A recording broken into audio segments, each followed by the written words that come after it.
So great to see you. You're on the other week, and our audience said, we love Janelle. When can we have her back? And here you are. So it's great to see you.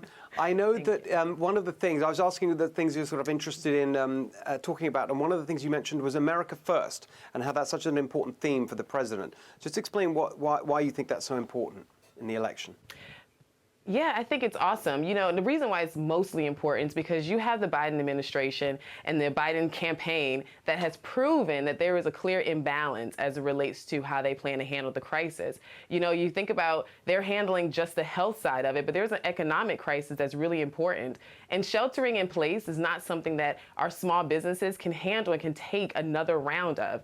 I think this is super important as well because the uncertainty that comes with the imbalance that the Biden-Harris administration or ticket is producing. It's a huge uncertainty. On top of that, you have they want to increase your taxes, which means that that's going to cause corporations to just, you know, have to hit their bottom line. And then that means cuts and unemployment, and it's just going to just stifle the economy. So I really think that they're putting the American first and putting America first is where we need to focus. And that needs to be the topic of all of our discussions going forward. And Charlie, when the president first started using that phrase, America First, everyone said, oh, it's, you know, it's whatever it was, racist and fascist. And it's just such a good example where he's just not put off by that. And just tonight in the rally, I saw him, like, you know, proudly saying, yes, that's who we are. He went to the United Nations and said, yes, America First. I put America first. You should put your country first. Every politician should put their country first, and it's very popular. I mean, for a couple decades, people like Joe Biden have been selling our middle class out to foreign countries to enrich themselves and their families and our transnational corporations. President Donald Trump, in his closing argument, should reinforce that he renegotiated the trade deals. He has peace between Israel, Sudan, Bahrain, and the UAE. He's ending these endless wars, and every decision he has made has not been what's going to best benefit some sort of deal that I'll get on the back end, instead to put our workers first and our country first. This is a paradigm shift. Yes. President Trump represents a complete and total change in how we view foreign policy, trade policy, immigration policy, economic policy, and also how we engage on these cultural issues. And for those of you watching right now that have felt like you're losing your country, all you have left is President Trump. All the other institutions have been taken over by the globalist, anti-American forces. President Trump is the sole fighter that represents all of us that want to see America's best days ahead. Sara? 100%. Well, 100%. Look, it's Trumponomics, right? About America. Putting America first isn't just about America.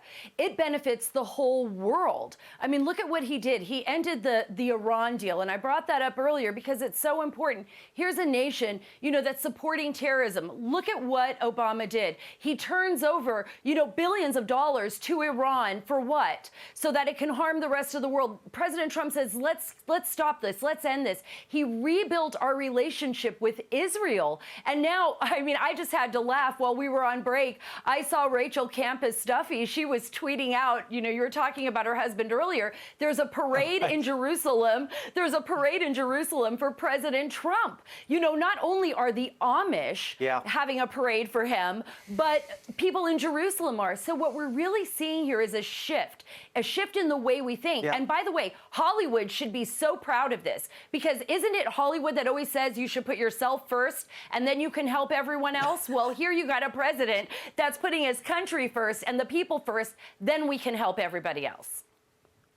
So quick thought, Janelle, another thing you mentioned was how you're just not seeing any enthusiasm for Biden among black voters. Tell us about that.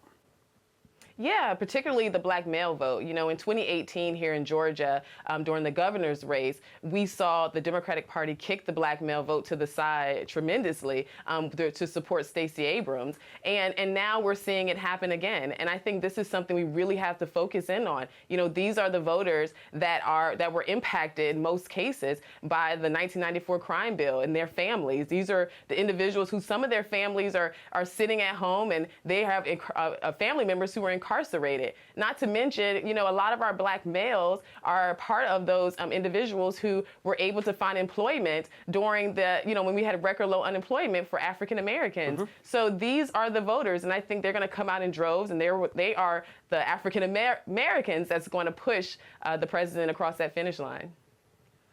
Wouldn't that be just such a story after all these charges of racism? Thank you, Janelle, for pointing that out. All right.